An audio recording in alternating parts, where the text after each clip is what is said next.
So this week we're just spending 1 week kind of blasting through geography of religion. So there's a very short video. Well, it's a long video, but I want you to watch the first 8 minutes where John Reed talks about animism, and he really brings a different perspective about animism in a modern world.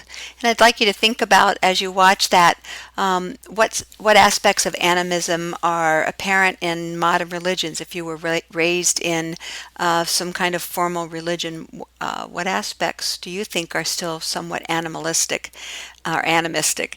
And what aspects are apparent in your own life? So he gives you some really nice examples of ways to think about that. There's a second video that's a really lovely little introduction to the five major religions, and these are the ones that we'll focus on. And so that should reinforce the reading that you did this week before you took the Jeopardy quiz. I hope that was fun.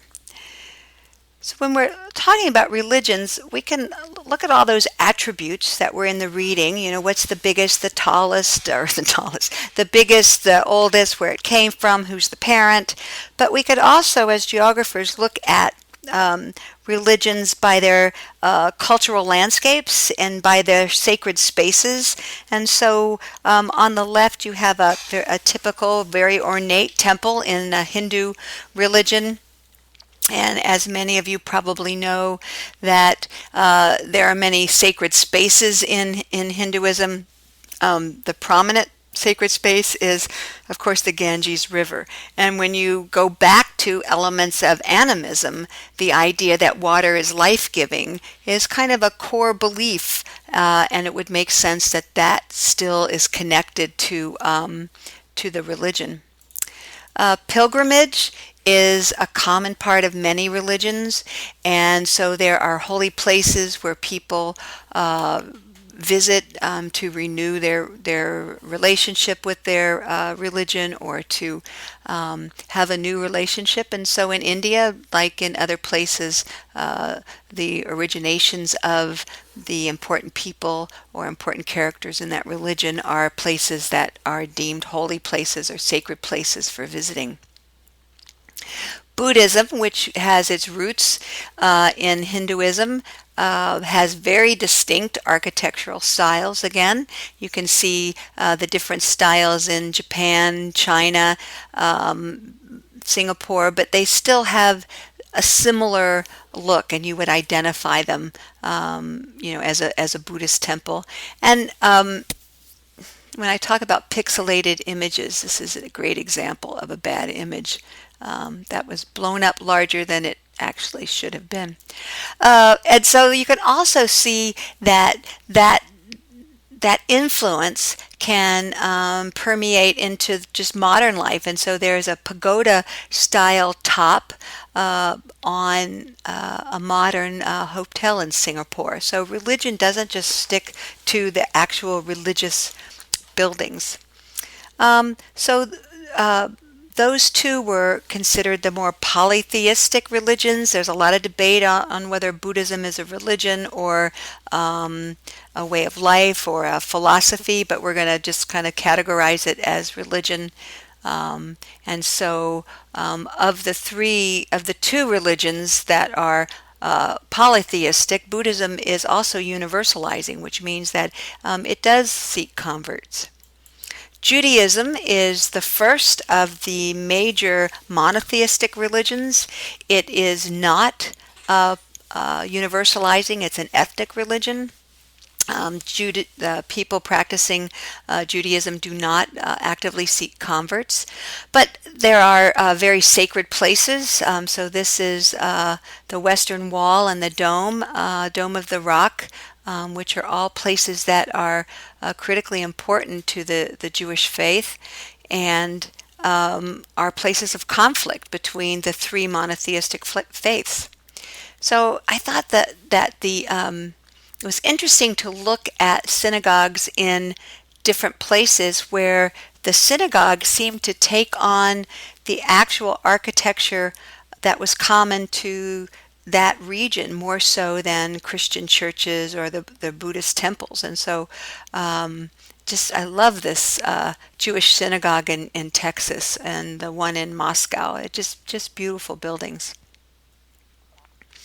So I mentioned the universalizing religions, which Buddhism is one, and that is a polytheistic religion, sort of, if it's a religion at all. And then Christianity and Islam are two of the monotheistic religions that are really universalizing. And so that universalizing has really spread those two religions, whereas Christianity and Islam uh, are the most widespread religions today.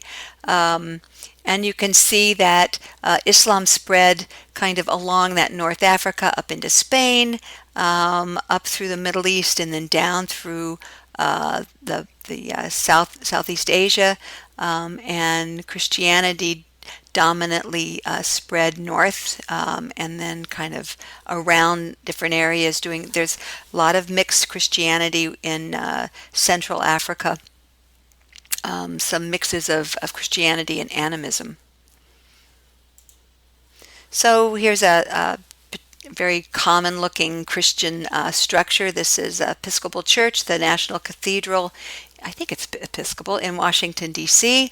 Had some damage from the earthquake there a couple years ago, and they're working on that. I hope you all have your shoes under your bed. And if you are not aware that you live in Oregon on the Cascadia subduction zone, and we are prime for a pretty major earthquake, and there's lots of information on the web that would help you prepare for that. Anyway, segue out of that. So I mentioned that the city of Jerusalem, the wall, the sacred wall, were really important places to Judaism, but also critically important to Christianity. And so that was the birthplace of Jesus. And I remember my grandmother, her lifelong goal was to be able to visit Jerusalem. She didn't call it a pilgrimage, but that's basically, what she did. Christian structures tend to have the cross of some kind, not always a Roman cross, but can have the Russian Orthodox cross. Let's see, where am I going here? And when we move into looking at Islam, let me scoot this slide up here. So Islam is divided into many sects, but the predominant sects or divisions in the Islamic faith are the Sunni and the Shia. And you can see that the Shia is this green. So they're about a quarter of this area, and the Sunni Muslim is predominant in North Africa and most of the Middle East, or most Muslims are Sunni Muslim, and we'll talk a little bit about that conflict.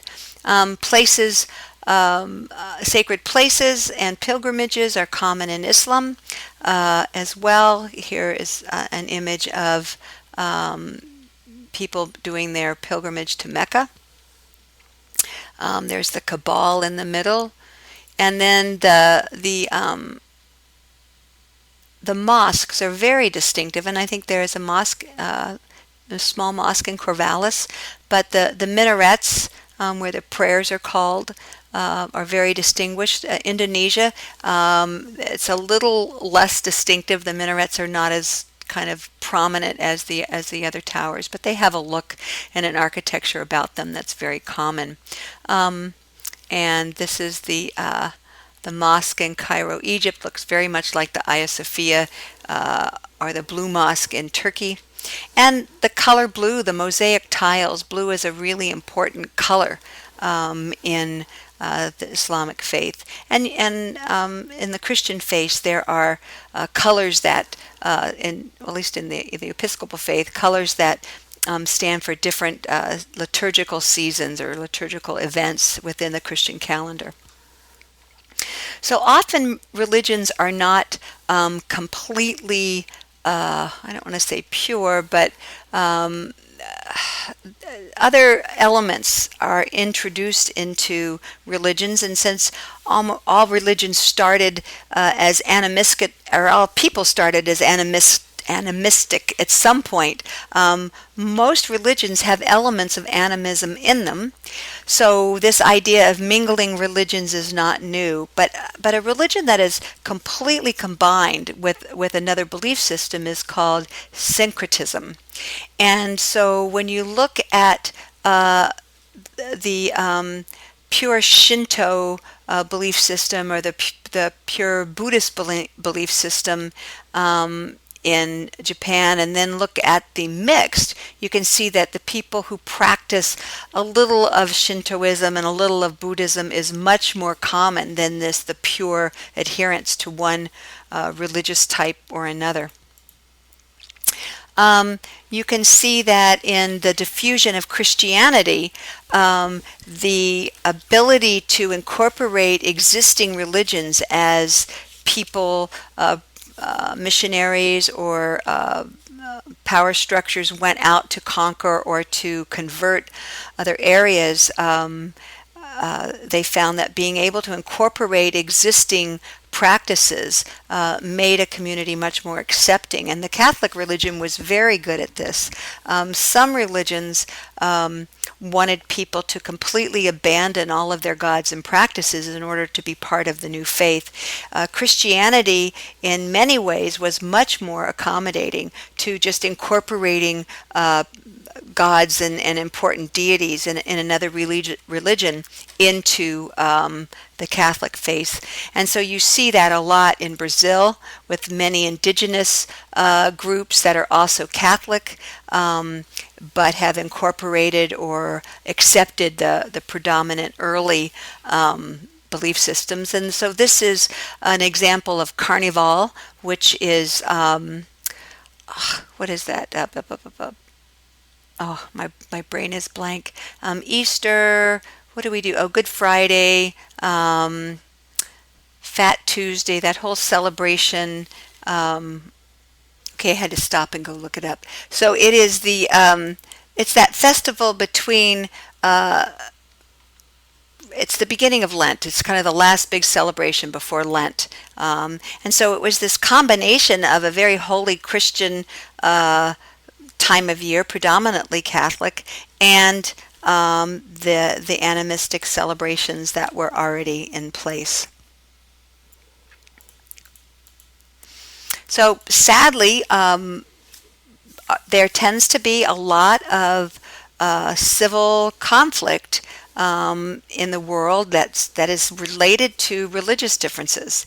And so I looked up some of the more current conflicts where there were where there was religious division.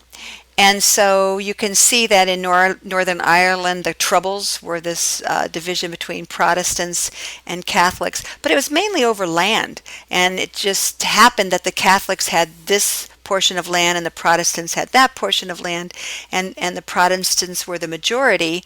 And so trying to make decisions about who rules based more on kind of the land they wanted, but identified by faith.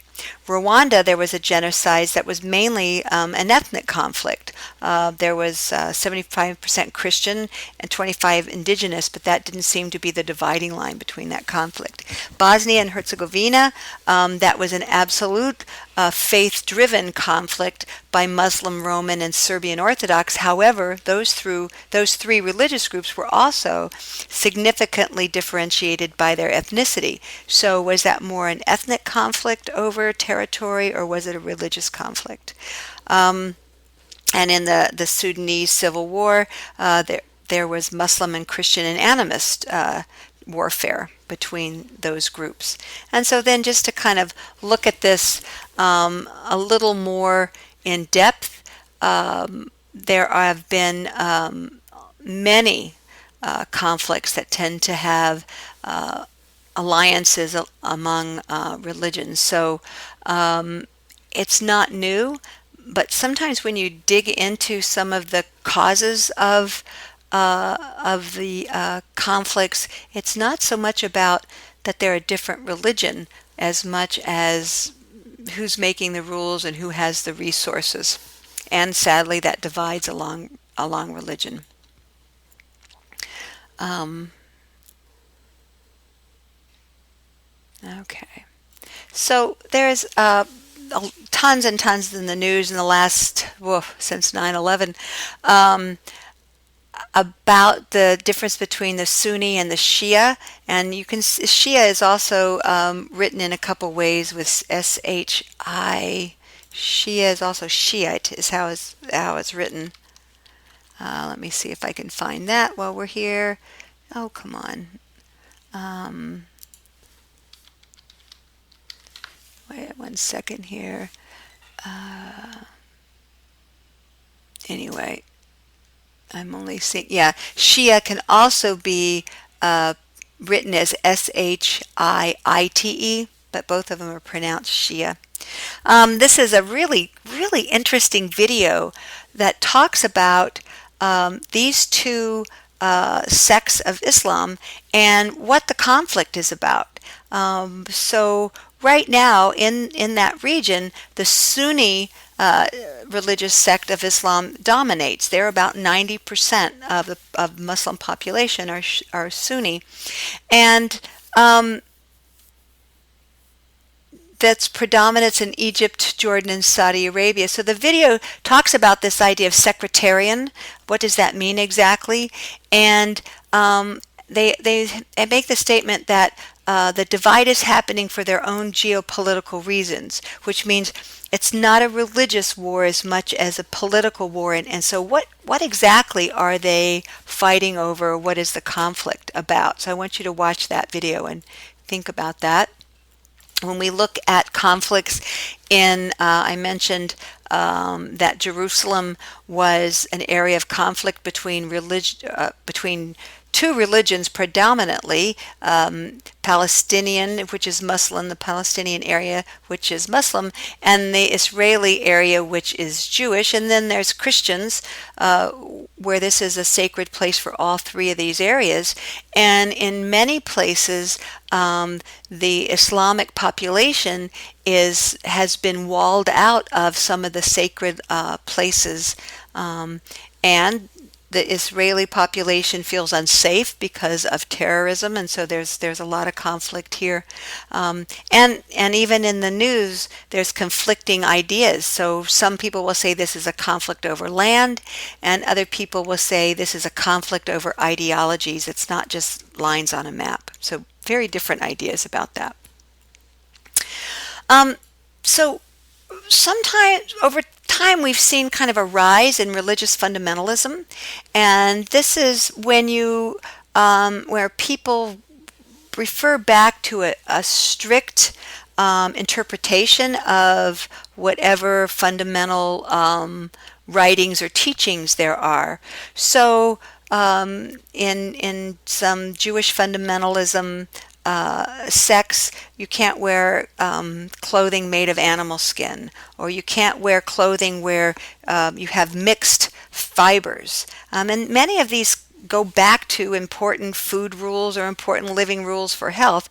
So, but that may not be applicable in today's world unless you are practicing a strict interpretation of those rules. So there's fundamentalist Christians, fundamentalist Islam, fundamentalist Jewish sects. I'm sure there are fundamentalist Hindus.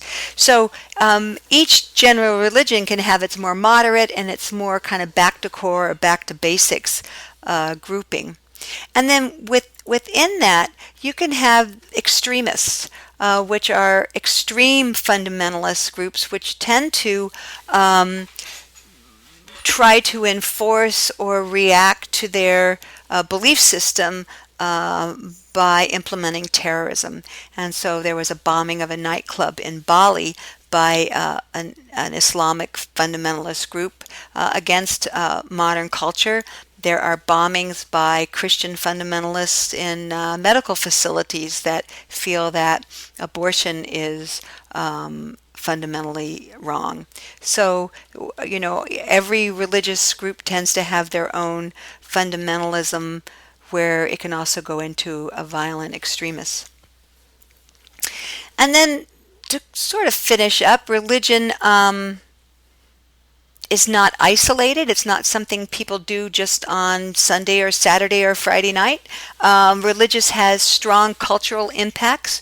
So one of the impacts that you may not even be aware of is when you go to a restaurant on Friday in the United States, there is, I would say, 99 out of 100 times you will be offered some kind of chowder. And that's a holdover from when in the Catholic faith where people ate only fish on Friday. They didn't eat meat. And so if you wanted to offer a food, you had to have a fish option. And so fish on Friday is a diffusion of the Catholic faith into main culture.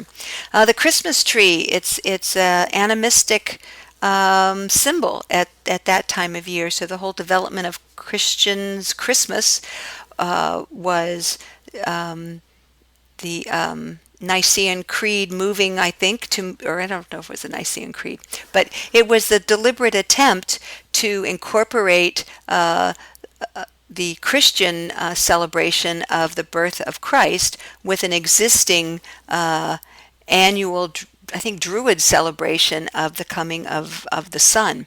And so, but many people, I have some friends who are Jewish who also have a Christmas tree. So we've got, those religious icons that move without. Religion can determine what kinds of foods are eaten. So you can look at areas of the world which pretty much avoid pork consumption, and that would be an area where there is a large amount of Islam practicing people and a little bit of Jewish, although the Jewish population is overall so small, it would not have an important place on the map. Agencies, the Salvation Army and the YMCA are religious organizations, or were started by religious organizations. REI is open on Sunday from 11 to 6, and that's because of Christianity. For many years on Sunday, and stores were not open at all. Some places in the South, as late as the 70s, still had blue laws, which meant you couldn't sell cigarettes, you couldn't sell alcohol. Only really important stores like 7-Eleven could be open, but grocery stores couldn't be open on Sundays because the holdover or the religion. I should put a dollar bill up here because we have "In God We Trust," and if the population is not religious, and that's kind of a government-sanctioned religion in some ways. You can look at, I like this map of Texas. I would love to see a new map of Texas, actually. That would be interesting. But you can see that the areas in Texas that are dry, so they don't sell alcohol, are areas that were predominantly Baptist. And areas that were blue were Catholic or Roman. So when I was growing up in the South, if we go to a wedding, there would be Baptist punch or Episcopal punch, and the Baptist punch didn't have alcohol in it, and the Episcopal punch did. And this was for an Episcopal wedding, of course. Other cultural impacts would be impacts on the environment. One of the burial practices in Islam, or not Islamic, Hindu religions is cremation, but not cremation as we do in the United States, but cremation on a wood pyre. Some old other practices that have been outlawed are that if a man died and was cremated, his wife was expected to throw herself on the pyre with him. And while that's been outlawed, that still sometimes happens. There's a lot there, especially in older communities or older people who kind of hold on to those traditions. But India is a big country. There should be a lot of deaths because there's a lot of people, and so the damage to the environment from tree cutting has been significant for funerals. You could look at how we bury our dead and the landscapes of cemeteries, and how they differentiate. On the right is a cemetery, a Latino cemetery or a Hispanic cemetery in Puerto Rico. It's above ground because the water table is right below the surface, and so you can't bury bodies, but you can put bodies, intern them. This is the same you would see in New Orleans. I think this is probably, I don't know if this is a national cemetery or this looks like it could be one of the military cemeteries after World War II, but the Roman cross. Jewish cemeteries, uh, very, very similar kinds of ideas. There's a Islamic cemetery. You'll see that the headstones are different in shape, but that idea of a headstone marker is typical. A Buddhist cemetery in Japan, again, kind of that marking the place with some kind of stone and probably scripture. And then a burial location in India where you could have many cremations at once. So instead of just a big outdoor pyre, they've kind of codified or built structures where bodies can be cremated. And something that's really fascinated me over the years is this idea of roadside memorials. And this has been common in many countries. I know in South America, you'll see where there's been a road accident or something happened along a highway or a river, you'll see a marker. In Greece, there were markers along the road, but it's been fairly recent in the U.S. And you can see those like kind of informal memorials, and there's a lot of discussion about their legality. There's been a movement to remove them because if the city allows a memorial along a public highway, then it seems to be the kind of government sanctioned religion, depending on which religion it is. And so that the legality of roadside memorials changes from state to state. So, kind of a quick overview, but the impact of culture, of religion on culture, is very strong, and sometimes we're not even aware, even if we're atheist or agnostic or non-religious. We are formed, we are moved by those practices.